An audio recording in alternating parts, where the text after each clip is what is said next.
You chase emotionally unavailable men because you think they must know something more about you than you know about yourself. The hot and cold behavior is intriguing to you if you're unaware of who you are. You want validation from someone like them because it would mean the most to you if they change their ways just for you. That would mean you're lovable and worthy.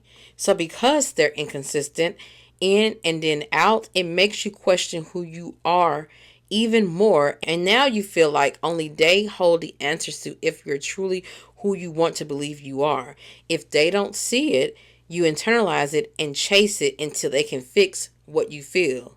It's simple to say stop chasing emotionally unavailable men, but I think it's deeper than that. I'd say chase after you instead. Figure you out. Learn to love you. And if that feels too hard to do, start with self acceptance. Start with self discovery. Usually, it is our parents that are the first emotionally unavailable people we chase and ate of their breadcrumbs. Even if your parents were decent and not abusive, did they make space for all of you, including your emotions? Did they only show love if you behave? Did they criticize you a lot?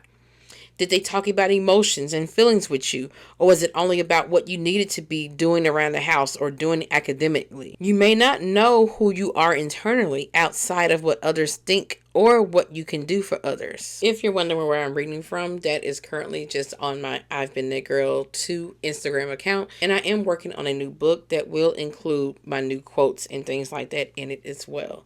But let's get into this Healing Sunday and talk more about how to heal you chasing that emotionally unavailable man and how to stop and break the toxic pattern of chasing after emotionally unavailable men. Chasing emotionally unavailable men more so about you, how you feel about yourself, and how you like to feel about yourself, and codependency, and you needing the validation and you needing that validation from the emotionally unavailable men specifically. It's you basically trying to complete the dynamic from your childhood if you were raised by emotionally unavailable parents. And so you being raised in a household where you didn't talk about your feelings, a household where it was strictly about, you just doing what you need to do. No one dared to actually care about your feelings or hear you out or see you or accept you. You may be feeling criticized all the time, never hearing I love you from your parents, never having a hug, not having those things that you really needed in a household growing up. Maybe they provided for you, but they maybe couldn't parent the way that you needed because maybe they were emotionally unavailable themselves because they were raised that way.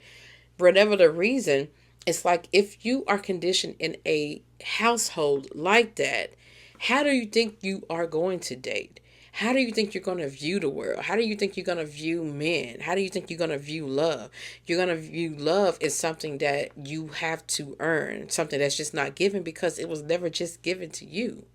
And so if you were never just freely given love like that, or you never had the space to be vulnerable, to be emotionally available yourself, or to just be loved just because you were born, you are not going to believe that that's how love works. You're going to find yourself still looking for that fix that you couldn't do in your childhood. It's like you're going to seek out men specifically that seem maybe a little damaged or maybe they're a little emotionally unavailable because you have beliefs about emotionally unavailable people because you have those same beliefs that were conditioned in you from your childhood. Because no child is able to compute in their mind and think to themselves that their reason why their parents are acting like this because they're emotionally immature and they're emotionally unavailable. Now that you're an adult, you're basically still kind of in that child mindset because you don't know better now as an adult.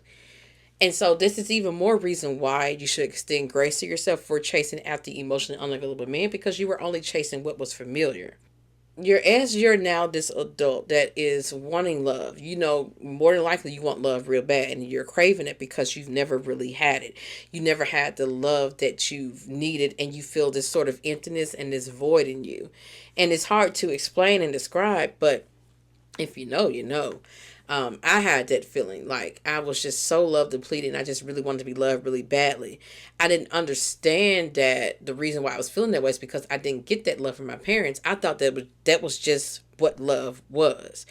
I didn't realize that the fact that they were so emotionally unavailable towards me that it caused me to have this feeling of not feeling loved enough. I thought that it's just I gotta chase after it more. And so trying to make this make sense is that you're chasing emotionally unavailable men because you feel like, for one, you are love depleted, and for two, that you feel like that's how you get the love that you're feeling depleted of. You don't understand that you need your self love first because you may not even know how to love yourself.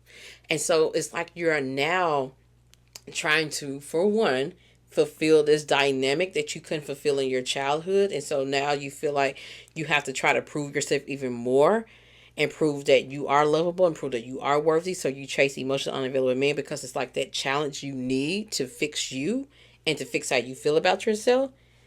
And for two, you feel like that's how love just works. You feel like you just have to work hard at it. You feel like you just have to be good enough for it. You feel like you have to do enough for it in order for you to receive it. You feel like that's just how it goes and that's just how it works. And so it's all familiar to you. And so once again, this is even more reason why I want you to hold grace for yourself for chasing after a man like that, for chasing love, for staying with a man that was so emotionally unavailable for you and a man that was so hot and cold with you. I want you to forgive yourself for shrinking yourself and dimming your light and thinking that you had to prove yourself. You were only doing what was familiar and what you thought love really was like. See, the thing is, y'all, our parents are the ones that teach us about love by how we are loved. As a child, you are going to believe that that is how love works because you don't know the world. You think that that's whatever your parents tell you, however they love you, whatever they show you is how the world is. You think that that's just how it goes. So you don't even know to want something different. You are now this codependent adult that has all these wounds, all of this trauma, all these unmet needs, all this love, feeling love depleted in you. And the only way you feel like you can fix it is if you find someone that can prove to you that you are lovable. And since you only know love to be something earned, and since you only know people to be emotionally unavailable, and that's what you're used to, that is what you're going to seek. And that is all you're going to find, and that's how it's going to go. So you chase emotionally unavailable men because you think they may know something more about you than you know about yourself. Is basically saying that you don't fully know who you are and you are looking to that man to validate you. And it has to be the emotionally unavailable man because of the challenge that it provokes in you. So it challenges you to maybe prove and earn your spot in his life, prove your love and earn his love. And so if you earn it, then therefore you feel like you're worthy and you're lovable. And so with him being so emotionally unavailable and so detached from you, when you believe yourself to be this good woman that has good love and that you know that you could earn this love, it makes you feel like, okay, so what is it about me that I need to work on so that I can be this woman that can earn love? It makes you look at someone like that. It's like an indicator of who you are and where you need to change. It's all codependency and it's all based on how you were raised. And the mystery in it all is that you are wondering, like, okay, so what is it about me that makes them not want to commit? What is it about me that makes them not want to pour their love into me? I'm doing all of this and I'm earning their love and I'm doing the best I can and I'm pouring into them. What else do I need to do? Where else am I lacking? What do I need to change about myself? Is there something they can see in me that I can't see in myself that makes them not want to treat me right and treat me the way that I deserve? Is there something going on with them to make them not fully see me? What do I need to do and who do I need to be. And so you're basing your whole being of who you are off of how you are being treated by this man.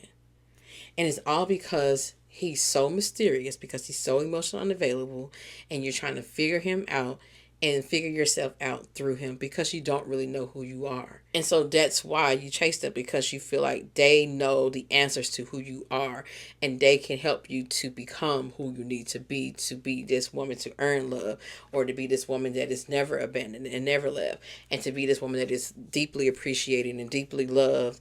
And you want to feel like that you've earned that. You want to feel like you have some kind of type of control over that, and that you were able to get this man to love you. And so you feel like if you have this control over that, you have control over the situation, and you have control over him never leaving you. So with that being said, you can also consider that it is your abandonment wounds that make you chase emotionally unavailable men. And what I mean by the abandonment wounds making you chase emotionally unavailable men is because you want the chance to once again prove yourself and to earn your love from him. And so you feel like if you are able to do that and get this emotionally unavailable man to change for you, then you feel like that's going to earn your spot in his life and make you feel deeply appreciated, so that he will never leave you and never abandon you, never reject you. And so to get this type of validation from a man that is forthcoming, that's transparent, a man that is emotionally available, it's not going to hit the same, if you will, because it's like you want the chance to be able to control the situation, and you want to prove yourself first so that you feel more concrete and secure in that, and that you know that you've earned your spot. You want to earn your spot because it feels safer, if you will. It feels safer that if you put in the work, if someone just shows up loving you for who you are and not asking you of anything, not trying to get anything out of you, not making you jump through hoops, and they're just forthcoming, and they're just transparent, and they're just pouring their love into you because, he really truly likes you and wants you. That's going to make you feel out of control of the situation. And it's going to make you feel like that, what did I do to deserve this? Because you don't really know who you are yet. You don't really know that you are always enough and that you are lovable. You don't believe these things about you because you've never been made to believe those things, and because you've never been made to feel this way before. To break out of chasing the emotionally unavailable men, you have to first just stop and look at that as something that is not true. It is not true that you can win a man over. It's not true that you have to earn love. It is not true that you have to prove why you deserve his good treatment. None of that is true, and none of that is going to amount to what you want. None of that's going to get you the relationship that you want, the love that you really want. Because deep down, yeah, we're chasing the emotional unavailable men, but we do want real love. We do want to be loved truly and authentically. We want to feel good about our connection. It's not like we're chasing these men because we want to be treated terribly. We want to be treated good. So that's the thing. You got to understand that that's not the way you go about it. And that going about it that way is going to get you hurt every single time. So once you release yourself from the intrigue and the mystery that the emotionally unavailable man can bestow upon you, then you will begin to look at it as a turnoff and look at it as like it's something wrong with them, not you. You will look at it as like, okay, they're not ready for me, instead of you trying to make them ready. It's like you have to heal how you feel about yourself. You have to change the thought process about yourself and understand that you don't have to be in control of the situation to never be abandoned. You can be with someone that truly loves you authentically and truthfully, that's going to love you for who you are. That's going to show up for you in the ways that you need. And you can feel safe in that. You can feel safe in a connection actually growing. Safe in a connection with someone that's reassuring to you. Someone that is meeting all your standards. You can feel safe in that as well. It doesn't have to be to where you have to control the situation by trying to earn their love and pull love out of them. I know that doing it that way may be scary, but I want you to practice at it. Before you go on the next date, or before you go on a date with another guy, before you choose another guy, whatever, before you do whatever you're doing regarding dating and love, I want you to take a moment to think about your standards list. Think about what you want, and think about how you want to feel in a relationship. I know you're tired of working to earn love. I know you're tired of feeling like you're not good enough. I know you're tired of these men being hot and cold with you and inconsistent with you. If you don't want that, do not feed into that. Do not believe that that says something about you. Do not believe that you can change that. Do not believe anything about it, but that it is the truth of who they are. If you haven't, you can check my podcast episode out that came out earlier this week on a Thursday that talked about how to be turned off by the emotionally unavailable man and how to change your mindset regarding dating wise. So, back to the healing part. Once you begin to heal how you feel about yourself and also look at men that are emotionally unavailable as a turn off, you will begin to choose more wisely.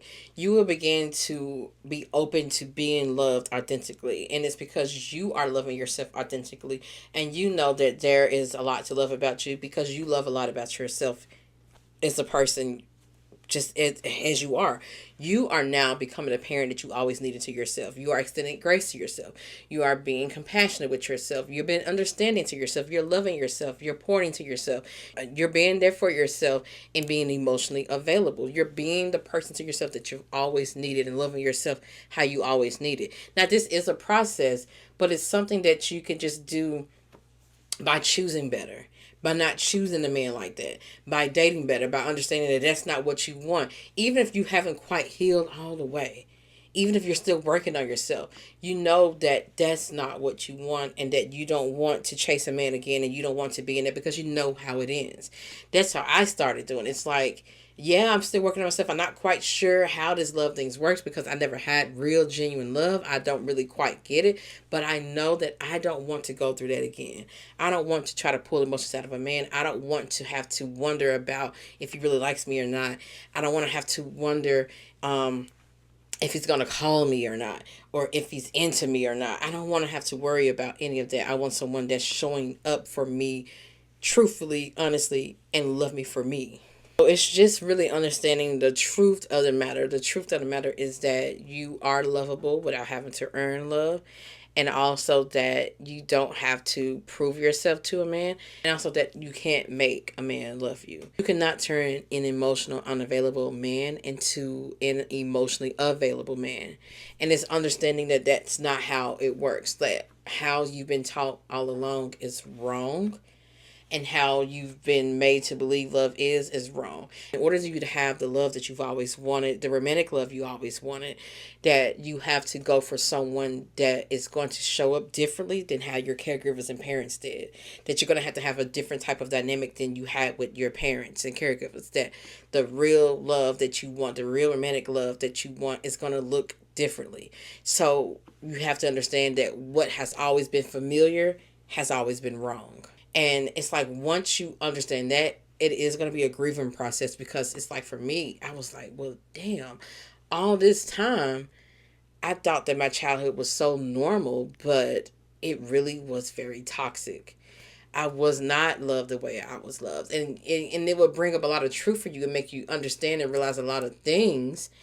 But it's also going to be a grieving process because it's like, it wasn't as normal as I thought it was. And I deserve better. And for that, I would say you have to comfort that inner child that is feeling these things, that's realizing that it was never true, that those things weren't true.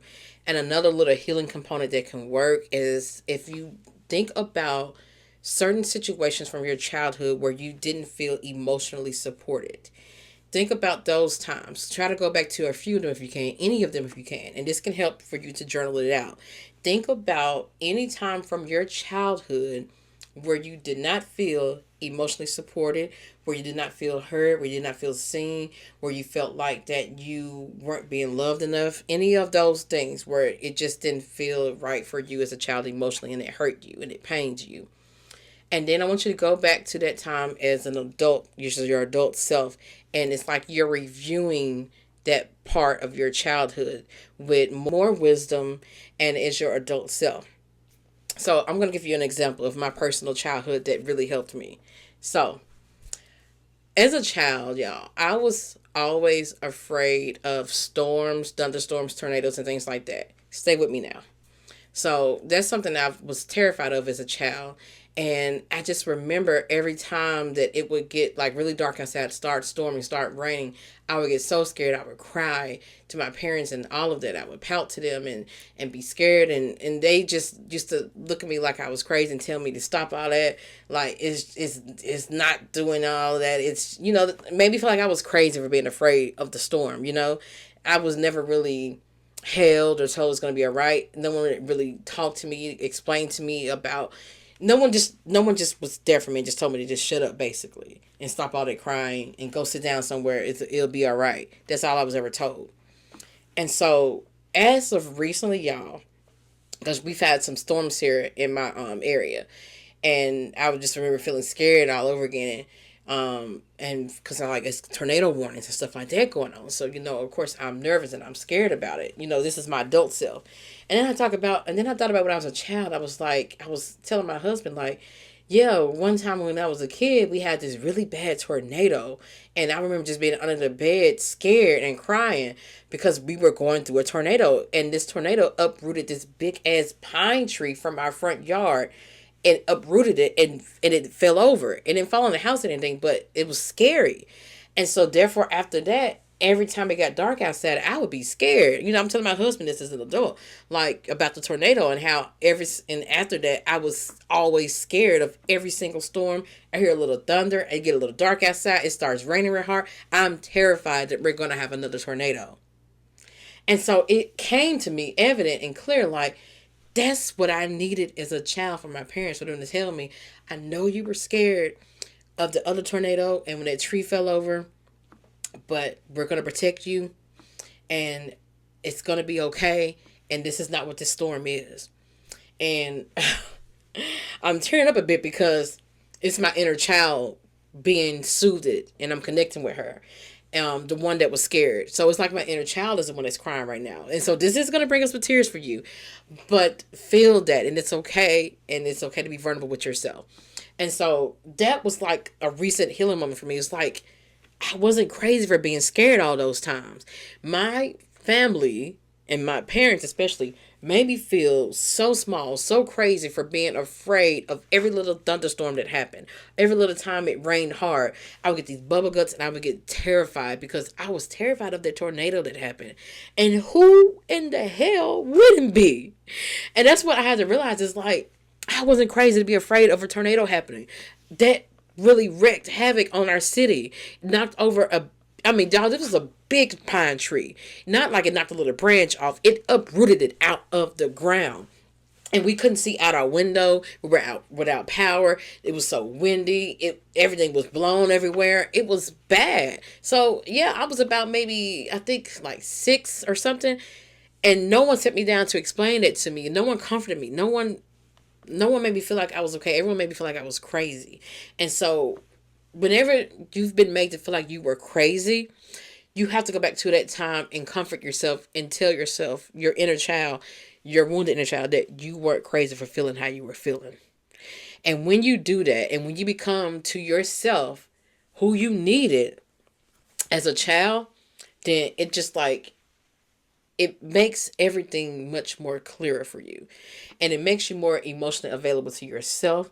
Thus, it helps you to not chase the emotionally unavailable guys because it's like you are now loving yourself the way you've always been loved. And you are realizing that you deserve to be loved for who you are. And you're realizing so much more about yourself. And it's like a healing part of you. And so, yeah, it gets that deep. It really is that deep. You really have to do that work so that you can, I guess, like change your trajectory, if you will, of your life and become more emotionally available to yourself and just be more understanding with yourself and more grace to yourself and just giving yourself all the love and understanding, compassion, and everything that you needed. And it's like once you become that for yourself, you are not going to look for it in every man. And also what helped for me is I'm doing all this healing, all this work, and I've worked on myself and I've healed myself and I've done the work to be better and more self-aware. He can do the same thing. And if he is not capable of doing that, then we are incompatible because I've done my work. I'm not here to help you do your work too. I'm not going to hold your hand and be mistreated while you figure it out. I figured it out for myself so that I can do better. And I deserve a man that is also figuring it out for himself. It is self-aware for himself and emotional available for himself. And so it's like once you stop feeling so sorry about yourself and you begin to love yourself more and feel better about yourself and understand yourself more, which you understanding yourself, you can't help but to love yourself more because you now understand who you are, where you come from, what you need, then it's like it's gonna open up a different view of love and a different view of men and romantic relationships. And you're going to realize that you don't have to settle and that you shouldn't, and that you are fully capable of healing, and that the man that you want and deserve is also should be also capable of doing the same thing. Because it's like no more feeling sorry about myself, and I'm not tolerating the man feeling sorry about himself and thinking that that's love, and thinking that, oh, he feels so sorry about himself, so do I, let's connect, I can heal him, he can heal me. It's none of that going on anymore. It's more so like, look, this is who I am. I've done this work, and you should have done the same thing too. It's like you need someone that's on the same vibrational level as you, if you will. So, yeah. I hope that kind of helped you to understand why you chase emotional unavailable men, and how to stop, and how to process your own emotional unavailability. Because more than likely you have some going on with yourself. If you had emotional unavailable parents and you've only been in emotionally unavailable relationships, you probably have something going on with yourself.